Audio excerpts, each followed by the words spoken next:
যে অগ্নিকাণ্ডের ঘটনায় 7 থেকে 8 লক্ষ টাকার জিনিসপত্র পুড়ে ছাই হয়ে গিয়েছে বলে জানা যাচ্ছে এবং ঘটনার পরিপ্রেক্ষিতে ওই ভাঙড়ের গোডাউনের মালিক রীতিমতো ভেঙে পড়েছেন।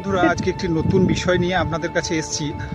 যারা সিউড়িবাসী তথা বীরভূমবাসী তারা নিশ্চয়ই জানবেন যে আবদারপুরের এই যে পিছনে এই পুরনো যে মালপত্রের গোডাউন, সেই গোডাউনে কি বিধ্বংসী ভয়াবহ অগ্নিকাণ্ডের ঘটনা ঘটেছিল।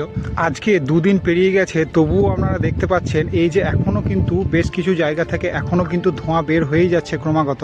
দেখতে পাচ্ছেন এখানে হকাররা যেই সাইকেলগুলি ব্যবহার করতো সেগুলিও একেবারে পুড়ে ছাই হয়ে গেছে।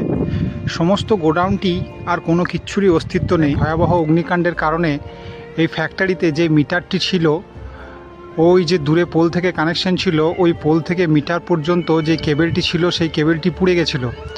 তো সেটি এখন আমরা চেঞ্জ করতে এসেছি। তার জন্য এই দুই বন্ধু কেবেলটি চেঞ্জ করার কাজে লেগে পড়েছেন। তো অ্যাঙ্গেলে কেবেলটিকে বেঁধে পোল পর্যন্ত নিয়ে চলে আসা হয়েছে এবং পোলে কানেকশনের কাজ অলরেডি শুরু হয়ে গেছে। তো মিটারের ইনকামিংয়ের দিকের কাজ অনেকক্ষণ আগেই সম্পূর্ণ হয়ে গেছিলো। এবার আউটগোয়িংয়ের কেবেলটিকে মিটারের ভিতরে জয়েন করে দেওয়া হচ্ছে।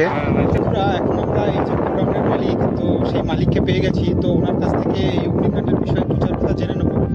তো ভাই, আপনার নামটা একটু বলবেন? তো এই অগ্নিকাণ্ডের ঘটনাটা কিভাবে ঘটলো বলে আপনার মনে হচ্ছে? লাগিয়ে দিয়েছে আগুন। এই গোডাউনে তো 1-2 বছর আগেও একবার অগ্নিকাণ্ডের ঘটনা ঘটেছিল। দুশ্মনে লেগেছে ভীষণে। তো তখন কি পুলিশ প্রশাসনের কাছ থেকে কোনো সহায়তা পেয়েছিলেন বা তখন কিছু পাননি? তো এখন কি আচ্ছা, আপনারা আশ্বাস দিয়েছেন? আচ্ছা, তো এই মানে এই যে আগুন লাগলো, তো এই আগুন লাগার ব্যাপারে কি কোনো ইন্স্যুরেন্সের কোনো ব্যবস্থা রয়েছে? আচ্ছা, এই সমস্ত বিষয়ে ইন্স্যুরেন্স হয় না। তো আর্থিক ক্ষতির পরিমাণ মোটামুটি কতটা বলে আপনার মনে হচ্ছে? আচ্ছা, আর গতবারে যে অগ্নিকাণ্ড 12 লাখ টাকা হবে তখন, মানে দুবারে প্রায় মোটামুটি 18-20 লাখ টাকার একটা। ঠিক আছে বন্ধুরা, তো এই ভাইটির যে গোডাউনটি আপনারা দেখালাম আপনাদেরকে, তো উনি খুব শোকস্তব্ধ হয়ে গেছেন। স্বাভাবিকভাবে শোকস্তব্ধ হওয়ারই কথা।